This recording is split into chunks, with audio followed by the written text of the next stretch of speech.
Bonjour à tous et bienvenue sur Crypto Signal. Alors aujourd'hui on va analyser le Bitcoin en profondeur. On ira peut-être faire un tour sur Glassnode et puis on va analyser la market cap totale et le rebond sur les marchés traditionnels qui a eu lieu aujourd'hui. Rebond à mettre entre parenthèses. Alors là donc du coup on est sur le prix du Bitcoin. J'en profite pour faire l'appel à l'abonnement, c'est-à-dire que si ce type de contenu vous plaît, n'hésitez surtout pas à vous abonner, activer la cloche des notifications et puis éventuellement mettre un commentaire, un pouce bleu bien sûr, etc. En l'occurrence ici, pour moi, et c'est ce que j'ai dit sur le Discord aujourd'hui, on a eu un fabuleux rebond des alts aujourd'hui et c'est ce que personnellement j'envisageais comme scénario, c'est-à-dire que Bitcoin rebondisse relativement peu et que les alts rebondissent énormément. C'est plus ou moins ce que nous avait suggéré l'action de prix, puisque on avait sur les alts des très gros déséquilibres. Les alts avaient énormément corrigé dans les jours derniers et on va dire plus que Bitcoin, bien évidemment. Donc du coup on avait des shorts à venir chercher sur les alts, c'est ce que je vous montrais depuis quelques jours. C'est en train de se faire, donc personnellement au niveau des portefeuilles de trading c'est plutôt une bonne chose, en tout cas par rapport au mien, puisque moi j'étais en long sur ce bottom ici au 26 000, voilà.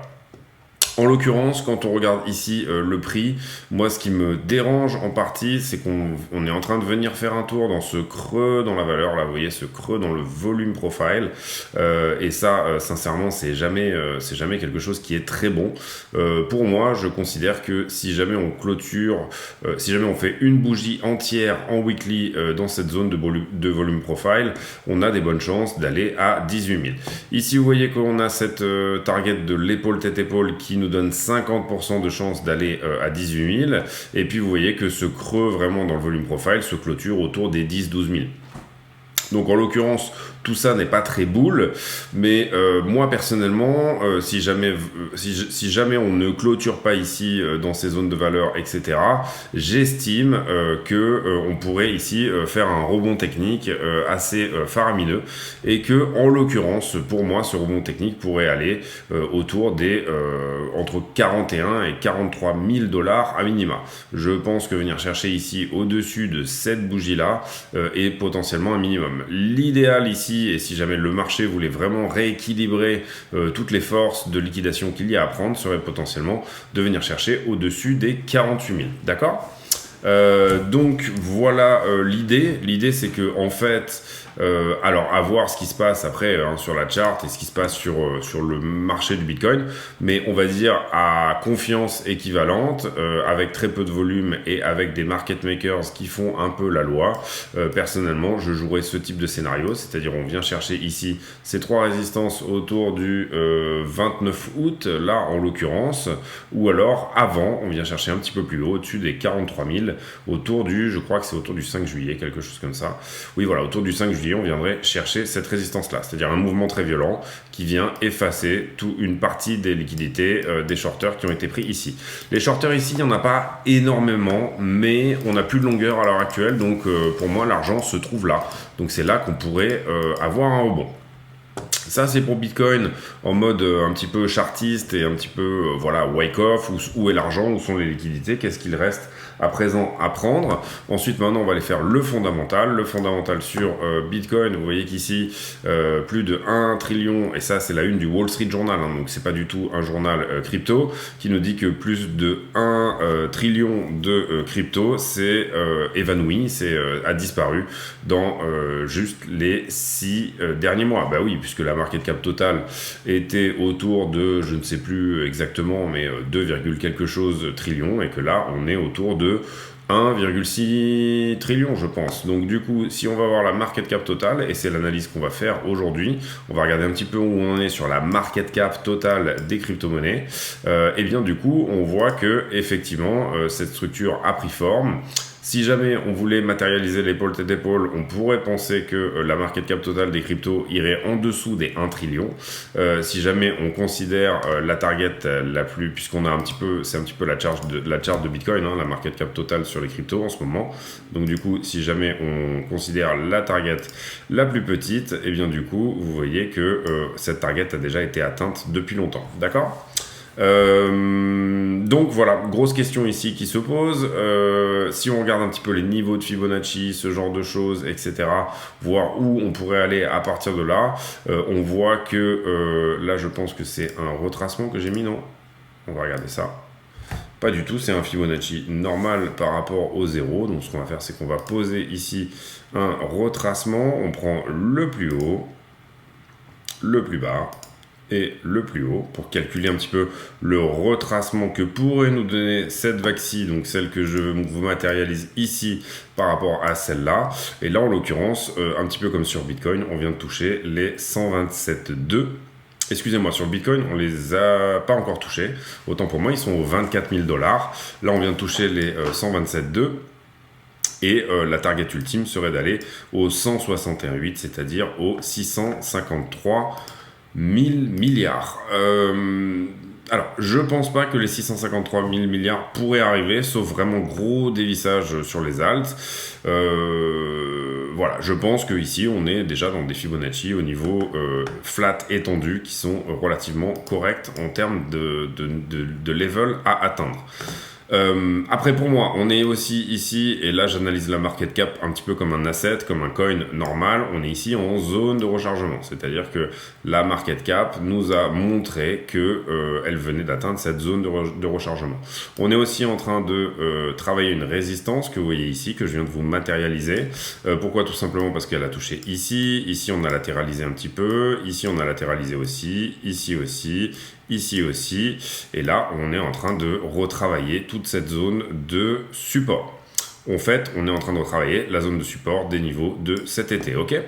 Donc sur la market cap totale, on va dire qu'on est sur résistance, et on va dire qu'on est sur, oui, une sorte de, ce qu'on pourrait appeler en fait un bas de range, si jamais on matérialise plus ou moins un range qui s'est matérialisé comme ceci. Bon, moi personnellement, j'aime pas trop les termes de range, mais c'est pas grave, on va ici simplifier les choses. Ensuite, donc on a vu un petit peu le Fonda sur MarketWatch. Pas tellement de news ici sur, à part le deal Twitter qui est un petit peu visiblement en train de tomber à l'eau, ou en tout cas qui a été mis entre parenthèses pour le moment par Elon Musk. Assez peu de choses sur le marché, les marchés normaux.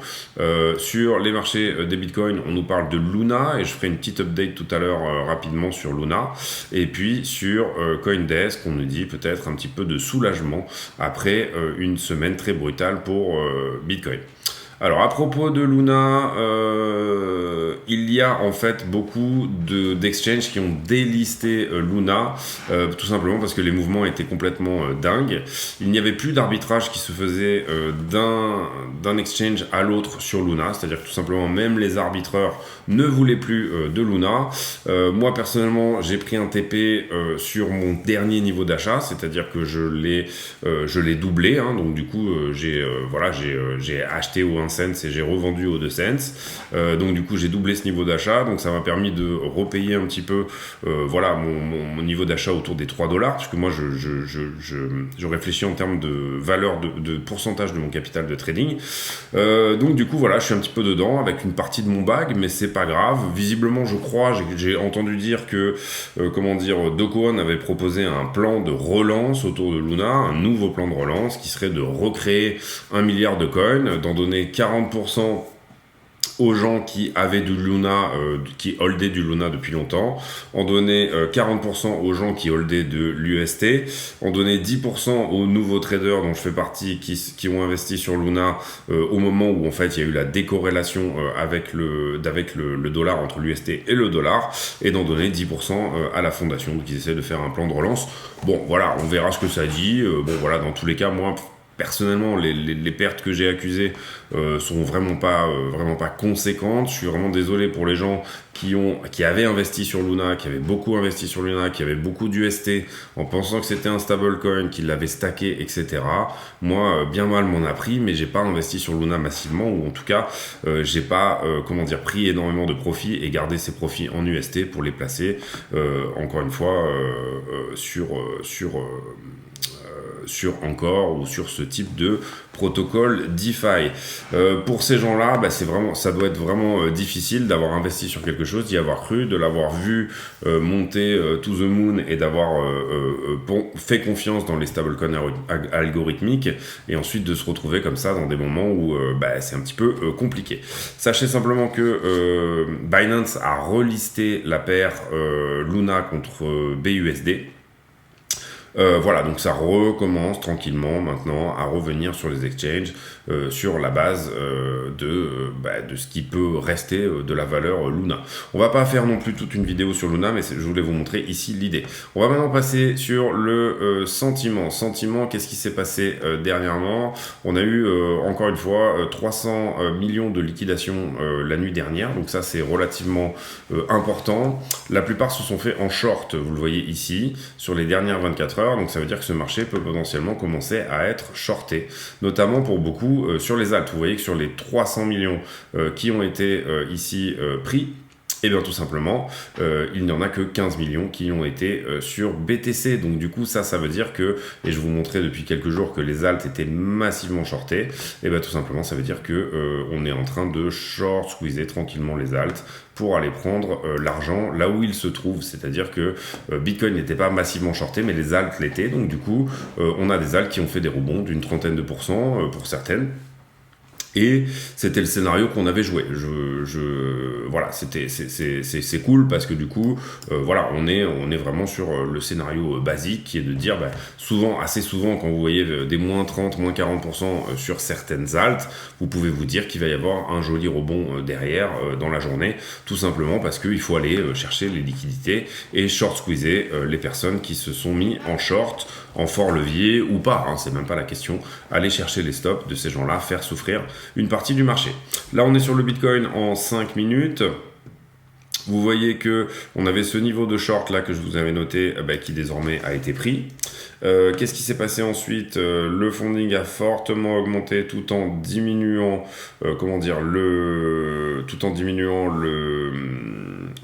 l'open interest a fortement augmenté tout en diminuant le funding. Ça nous avait donné ce point de short ici à venir prendre. Ensuite, on est venu presque le chercher. Donc là, on a beaucoup, déleveragé cette partie-là. Donc pour moi, on peut enlever ce point-là.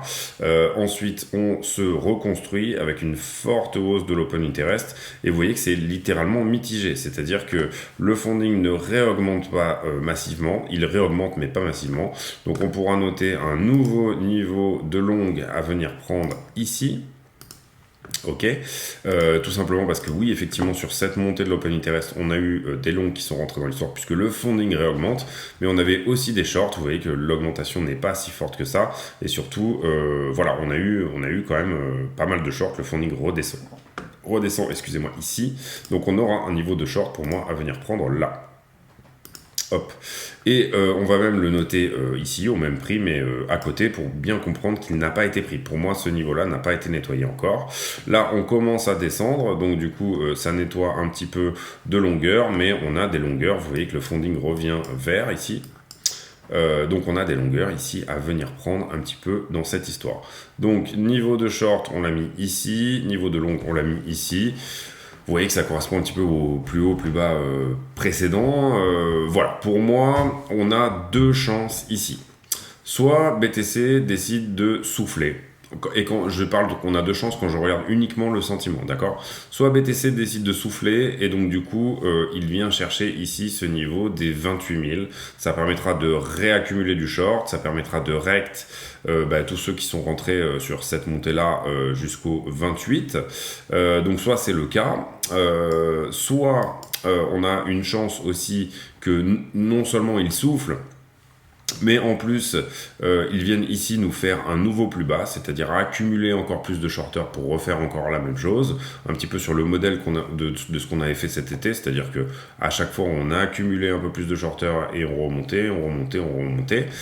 Donc on essayait ici de nettoyer beaucoup, mais le problème étant que là on parle des shorters sur des leviers qui sont pas énormes. Je pense qu'on parle de x20, voilà. Là on a fait 16% quand même, donc oui, on est potentiellement ici en train d'aller chercher, si jamais ici on venait au 32, on irait chercher les leviers en x5. Donc oui, c'est quand même un joli rebond. Après, depuis le plus bas ici, vous voyez que on a été shorté plus tard. On n'a pas été shorté sur ce plus bas, on a été shorté légèrement plus tard. Vraiment, pour moi, on a été shorté par là. Donc du coup, en fait, c'est ce rebond qui a été shorté plus que cette descente-là. Cette descente-là l'a été. Vous voyez que ici, mais on liquidait du long ici, en même temps que, on n'avait pas vraiment d'ouverture de contrat. Les ouvertures de contrat se font après. Donc voilà, pour moi on est en train de nettoyer un petit peu tout ce qui s'était fait là au niveau des shorts ici à l'instant T. Soit BTC décide de souffler et redescendre, prendre ce niveau des 28 000, soit BTC décide de venir chercher le niveau le plus proche, c'est-à-dire les 32 170. Pour moi ces niveaux-là sont importants et je vais vous expliquer pourquoi. On va quand même regarder iBlock avant. Hop. Donc sur iBlock, il nous considère un petit peu les niveaux des longueurs et shorteurs en fort levier. iBlock est un algorithme qui essaie d'émuler les grosses positions qui sont ouvertes sur des leviers x25, x50 et x100. Ici en l'occurrence, vous voyez qu'on a relativement peu de shorts, de longues sous les pieds. On est toujours à un niveau de quasiment 12 milliards à venir liquider en levier au-dessus. Et on a toujours de la grosse valeur qui se positionne jusqu'aux 34 000, d'accord? Donc la possibilité ici d'aller chercher les 34 000 est réelle. Par contre, j'aimerais bien voir un petit peu plus de densité ici de shorter pour être sûr que tout le niveau, ça coûte pas trop cher de traverser déjà ce niveau-là. Donc ça c'est une première chose, on comprend sur iBlock que oui effectivement il y a un petit peu de long à prendre en dessous, mais si vraiment on voulait descendre, on aurait déjà nettoyé pas mal de choses autour des 29 130, donc refaire un dip de $1000 ici nous permettrait de nettoyer pas mal, et à l'inverse par contre l'argent se trouve vraiment pour l'instant dans les positions fraîches, dans cette poche entre 32 et 34. Si déjà on va à 32, on va liquider un petit peu, on va prendre un petit peu d'argent, mais vraiment toutes les liquidités elles se trouvent ici au-dessus du prix. Ensuite sur Kingfisher, on va voir si Kingfisher nous donne un petit peu le même sentiment de marché, les mêmes intérêts. Et c'est ce qu'on va aller regarder aujourd'hui. Donc du coup on ouvre ici et Kingfisher nous dit que oui il y a des niveaux à venir prendre jusqu'au même pour Kingfisher on est jusqu'à 35, on a des forts niveaux à venir chercher à 35 et à l'inverse dans le bas, si jamais on devait corriger ici vers le bas, on a des forts niveaux à venir chercher on va dire jusqu'à 28, mais bon globalement on a des niveaux également à venir nettoyer en dessous. Ici, comprenez bien que le prix prendra le chemin de moindre résistance, c'est-à-dire que les market makers pousseront le prix dans le sens dans lequel il va, puisqu'il n'y a pas des énormes intérêts ici à venir chercher l'un ou l'autre. Là, vous comprenez qu'on est à 3000 bitcoins, ça commence à être un petit niveau quand même, mais là, oui, ouais, c'est ça. Donc du coup, peut-être qu'on pourrait ici se retourner vers le haut pour venir chercher les 32 dans la nuit. Dans la nuit ou assez rapidement en tout cas, peut-être que c'est une bonne direction pour le prix. On est maintenant ici sur le Glassnode, les adresses à plus de 10 000 bitcoins, c'est tout simplement les baleines à boss. Est-ce qu'elles augmentent ou diminuent? Vous comprenez bien que si elles augmentent, ça veut dire que les plus gros accumulent. En l'occurrence, là, elles ont diminué avant-hier, elles ont réaugmenté, et là, on est à nouveau en train de diminuer. C'est-à-dire qu'on est passé de 95 à 93 baleines à boss, c'est-à-dire des adresses à plus de 10 000 bitcoins. Les adresses à plus de 1000 bitcoins qui sont en totale distribution ici, donc ça c'est important à comprendre, c'est-à-dire que là on suit réellement les niveaux de prix pour les adresses à plus de 1000 bitcoins et les adresses à plus de 100 bitcoins qui sont en légère augmentation, assez peu de distribution, et les adresses à plus de 10 bitcoins, donc là on va en diminuant, qui sont légèrement en train de distribuer également. Donc ça c'est important à comprendre. Est-ce qu'on a eu des nouvelles capitulations dernièrement? C'est ce qu'on va voir avec le Net Realized Profit. Eh bien oui, ça je vous l'expliquais aussi. Bon là on est en train de repasser on a toujours des bitcoins aujourd'hui qui sont vendus à perte à raison de de 1 525 000 000. Ici, on avait des 2 milliards. Ici, on avait 2 milliards 5. Ici, on avait 1 milliard 2. Donc, en tout, sur ces tout derniers jours, on a quand même un sell-off qui se met en place de capitulation et qui nous dit un sell-off, c'est-à-dire une vente, voilà, une vente impressionnante, une grosse vente, une vente conséquente qui se met en place. Et on est aujourd'hui, je dirais, à hauteur de 6 ou 7 milliards, ne serait-ce que sur la semaine dernière. Donc des gens qui vendent à perte leur Bitcoin la semaine dernière dans des proportions autour de 6 milliards. Je vous ai montré déjà les niveaux de liquidation, etc. Les options, hier, on avait, ce matin, on avait un max pen price à 35 000. Le Bitcoin a clôturé, je crois, autour des 30 000. Enfin, il a ouvert à 9h aujourd'hui, il était autour des 30 000. Donc on s'est trouvé à peu près par là. Donc ces gens-là ont eu un scénario gagnant, on va dire. Ces 3 strikes ici ont gagné on se sont hedgés ou ont gagné leur Bitcoin. Donc on va revenir ici sur le prix de Bitcoin pour faire un point. Pour moi, on a vraiment actuellement 2 solutions et je vais la faire simple du coup. C'est déjà, je n'aime pas le fait qu'on rentre dans ce volume profile. Là, on le voit pas bien sur le côté puisque j'ai pas toute la charte qui est mise, mais en fait, vous comprendrez si j'affiche toute la charte que on commence à rentrer dans un creux de volume profile, tout simplement parce qu'il n'y a pas eu de business dans cette zone. Vous pouvez le matérialiser d'ailleurs et vous le verrez très bien. Vous n'avez pas besoin d'avoir l'indicateur du volume profile pour ça, en vous disant ah bah tiens c'est bizarre. Toute cette zone-là a été traversée très facilement. Donc il y a du business qui n'a pas été fait dans cette zone et on est attiré par cette zone. Moi, c'est ça qui me gêne ici dans l'histoire. Je préférais que Bitcoin soit assis sur quelque chose sur lequel on aurait potentiellement plus latéralisé ici dans cette zone. Donc, et c'est un petit peu la box verte que je vous montre là, même si on va en dessous, ici on va quasiment jusqu'aux 12 000 $. En tout cas, c'est de cette borne-là à cette borne-là, les 2 bornes que je vous ai mis en volume profile. Ici, un des problèmes que j'ai, c'est que si jamais on clôture 2 semaines à l'intérieur de ça, pour moi, on a des très bonnes chances de traverser la zone entière, c'est-à-dire d'aller aux 12 000, ok? On a ici vous voyez qu'ici, il y a quand même un petit peu de business en plus, c'est tout simplement dû à cette petite zone de business qu'il y a eu ici, qui est très petite mais qui a eu lieu, hein, d'accord. Ici il y a eu beaucoup d'échanges de valeurs de Bitcoin qui sont passés de certaines mains à certaines autres. Donc est-ce que on pourrait rebondir ici sur cette zone là? Oui, bien sûr. Donc c'est pour ça que moi actuellement j'ai un ordre sur Bitcoin aux 24 000, j'ai un ordre ici qui a été touché aux 28 000 à l'achat, j'ai un ordre également qui est positionné aux 18 000 et ensuite dans cette zone là je verrai ce que je ferai exactement. Il est possible qu'en tout cas, je re-rentre assez massivement sur cette zone-là, c'est-à-dire allouer une partie de mon épargne monétaire à Bitcoin et re-rentrer plus violemment si jamais on passe sous les 18 000 et qu'on rentre dans cette zone de 18 à 12. Voilà. Après, donc du coup, voilà, comprenez bien ici que si on fait 2 bougies à l'intérieur là de cette zone, on a des très bonnes chances, c'est-à-dire 80% de la traverser entièrement. 2 bougies, ça peut être des bougies monthly, tout dépend un petit peu de votre psychologie ici, de à quel moment votre psychologie est en adéquation avec ce que vous voyez. Il n'y a pas de règle pour ça.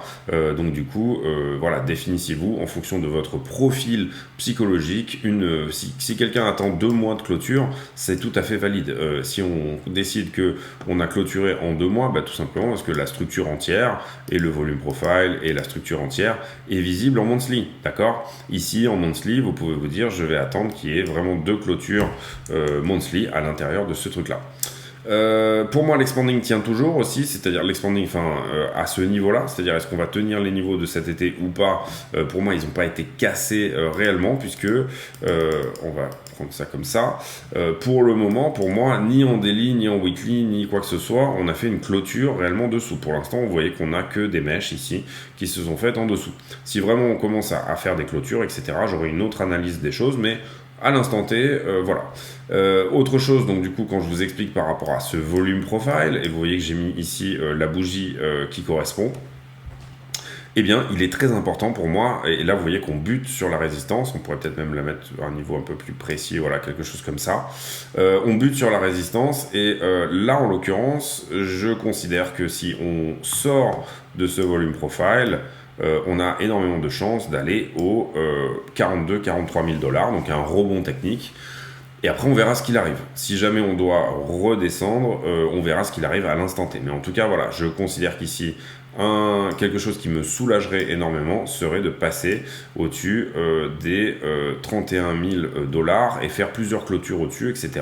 Valider aussi ces 31 000 $ comme un support dorénavant, c'est-à-dire vraiment faire le petit pullback qui va bien, ou alors faire une latéralisation ici dans la zone.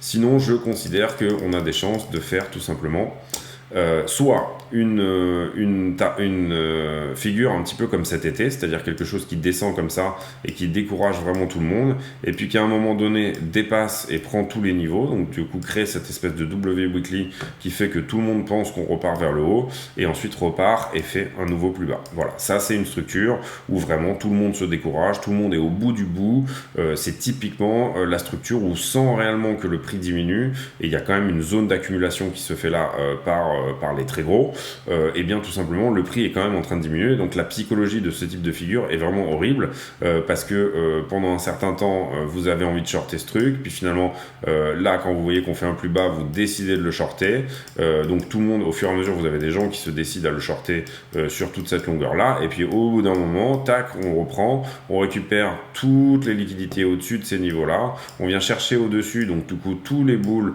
rentrent, et là par contre on les recte. Et là je vous garantis que les niveaux de short qu'on avait eu cet été là à ces niveaux là, ils étaient juste incroyables, tout simplement parce que la psychologie elle était de dire c'est bon, c'est terminé, on s'en va, Bitcoin c'est fini, ça y est, on a que des signaux bear sous les yeux. Donc voilà pour moi, je pense que j'ai fait le tour ici sur Bitcoin. Je sais que j'avais autre chose à dire, mais c'est pas très grave, je pense avoir fait le tour. Donc voilà pour moi ce qui pourrait être fait éventuellement. J'ai moi un scénario privilégié bien sûr, et vous savez que c'est toujours le cas, et c'est le mien, et il m'appartient. Pour moi, je pense que ici on pourrait aller chercher d'abord quelque chose par là, faire une grosse jambe haussière, mais qui ne dépasse pas tout à fait celle-ci au départ, et pour ensuite revenir chercher un nouveau plus bas, et ensuite après repartir au sens où vraiment là il n'y aura plus du tout de vendeurs, plus personne ne sera d'accord, etc.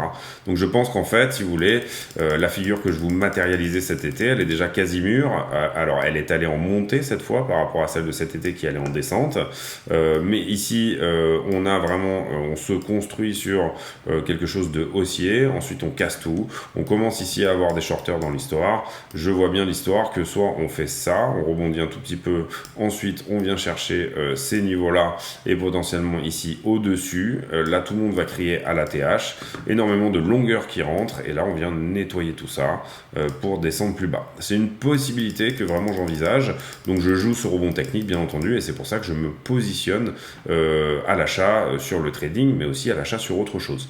À très court terme, j'ai le sentiment que ici on va avoir besoin de souffler un petit peu. Vous allez me dire, mais on a rien fait comme hausse, c'est vraiment pas grand chose, etc. Oui, mais du coup, j'ai vraiment le sentiment qu'on va avoir besoin de souffler un petit peu avant de repartir.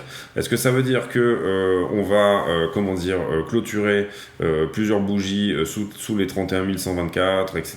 et traîner dans cette zone de volume profile déficient, on va dire? Pas forcément. Pas forcément, ça peut se passer relativement vite. C'est quelque chose qui peut se faire assez rapidement. Donc du coup, vous voyez que pendant 2-3 jours, on clôture quand même au-dessus de cette borne de range. Vous voyez, quelque chose comme ça, voilà. Potentiellement, on vient chercher même déjà un plus bas dans cette zone-là. C'est-à-dire qu'on chasse tous les longueurs qui s'étaient garées sous ce niveau, et puis à partir de là on fait un gros rebond technique qui nous ramène au 43. Pour le moment c'est mon scénario privilégié, donc là j'ai été en longue sur pas mal d'alt longues que j'ai clôturé pour plusieurs raisons.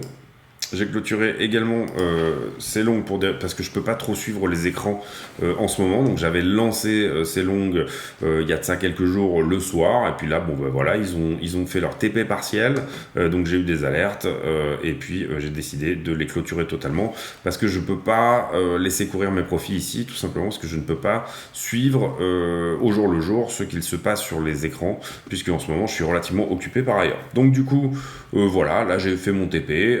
Pour moi moi, j'attendrai maintenant que tout ça se calme, une éventuelle structure, avant de re-rentrer. Voilà, ça ne veut pas dire qu'il faut clôturer vos TP ici, hein, mais voilà. Analyse ici du momentum. Alors, on a des divergences bear.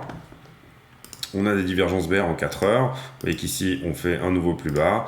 Et ici, on fait un nouveau plus haut sur le RSI. Donc ça, c'est une divergence baissière cachée. Vous le voyez là ici. On a ici les boules qui ont pris le contrôle du momentum et ça c'est très bien. Ici on avait une divergence boule qui s'est confirmée par l'action de prix. Et puis voilà, vous voyez qu'on a en 4 heures ici une succession de divergences boules sur le VMC. Vous voyez toutes ces barres là, les barres qui connectent les deux vagues vers le bas. Toutes ces barres qui se connectent, donc ça en général ça trompe pas. Bon alors après vous voyez que ça nous a fait le coup depuis quand même un certain moment. Donc celui qui avait, qui était rentré sur la première, il serait rentré aux 47 000 $. Mais tout ça nous dit que les mouvements sont de moins en moins forts, que les vendeurs s'essoufflent. Donc tout ça met éventuellement en exergue le fait que on risque d'avoir, et ça c'est sur la structure 4 heures, un rebond baissier qui se met en place. Est-ce que ce rebond baissier va se mettre très violemment, il va partir très fort, etc. Ou alors est-ce qu'on va devoir latéraliser un petit peu, faire un nouveau plus bas, voire pour pouvoir entamer ce rebond baissier, essayer d'accumuler un petit peu des shorts dans la zone dans laquelle on n'en a pas finalement beaucoup, c'est-à-dire entre les 30 et les 32. C'est une très bonne question. En tout cas, ce marché est très peu longué à l'instant T, et ça c'est ce qu'on voulait, c'est-à-dire qu'on avait depuis le sell-off de novembre énormément de longueur qui rentrait sur chaque dip, et là c'est pas le cas. Ça commence un petit peu à se calmer. Cependant, il n'est pas non plus réellement shorté très violemment. Donc du coup la question c'est quand les longues se seront arrêtées de longuer, est-ce que vraiment on va avoir le jus pour aller chercher tous les shorts vers le haut, accumuler du long et puis ensuite les rects. Donc voilà, moi en tout cas c'est mon scénario, c'est-à-dire que là on est en train d'accumuler de l'énergie. On est en train d'accumuler de l'énergie qui est l'énergie des shorters. Au niveau des lunes, je crois qu'on est sur une pleine lune, donc 2 jours. Où sont les pleines lunes? Voilà. Tac. Donc vous voyez qu'on là on avait eu une nouvelle lune qui était baissière. Ici on a eu une pleine lune qui était un peu foireuse. Ici pleine lune très bien. Ici pleine lune baissière et nouvelle lune baissière également. Ici pleine lune baissière et nouvelle lune haussière. Et puis sinon on a que des pleines lunes qui sont relativement haussières par le passé. En tout cas quand c'était le cas énormément en bull run. Ça a été un petit peu le cas aussi sur cette descente. À voir. En tout cas dans 2 jours il y a une nouvelle lune. Il y a aussi le solstice d'été qui va arriver. Voilà, il y a peut-être des choses qui peuvent se passer au niveau des astres, puisque tout simplement on voit que sur voilà certains mouvements de trading, les pleines lunes peuvent parfois être un catalyseur de ce qu'il se passe sur les marchés, les nouvelles lunes étant baissières et les pleines lunes étant haussières. Pour ma part, j'estime que les pleines lunes sont plutôt des catalyseurs d'un mouvement qui est en place. C'est-à-dire que selon le sentiment de marché, il va être poussé encore plus par les pleines lunes. En l'occurrence là, pour moi, j'ai l'impression que le sentiment est très baissier, donc que si jamais on a une pleine lune, ça va pousser plus de shorters dans l'histoire. C'est un sentiment, encore une fois, bon là on a eu cette nouvelle lune qui a quand même très très bien joué son rôle, donc voilà, à voir, je ne trade pas du tout les lunes, mais je considère que ça peut être un catalyseur. C'est tout pour moi aujourd'hui, j'espère que cette vidéo vous a plu, elle était entièrement consacrée à Bitcoin et entièrement consacrée, on n'a même pas fait un point sur les marchés, mais voilà c'est ça que j'oubliais, je vous ai dit que j'allais faire un point sur les marchés, donc on va le faire maintenant. Donc du coup, qu'est-ce qui s'est passé sur les marchés? Vous voyez que les bons ici reprennent un petit peu en termes de, comment dit-on, de pourcentage, donc ça veut dire qu'ils sont assez peu intéressants pour le marché. Vous voyez que donc ça veut, et les prix diminuent aussi. Ça c'est les prix des bons qui diminuent. Vous voyez que Excusez-moi. On a un rebond mais très faible sur Dow Jones qui avait fait une première rotation de capital avec un retour de l'argent sur le Dow Jones. Ici, le rebond est vraiment plutôt faible à l'instant T. Là, les marchés vont bientôt fermer. On a un rebond un peu plus important sur Nasdaq avec 2,19%.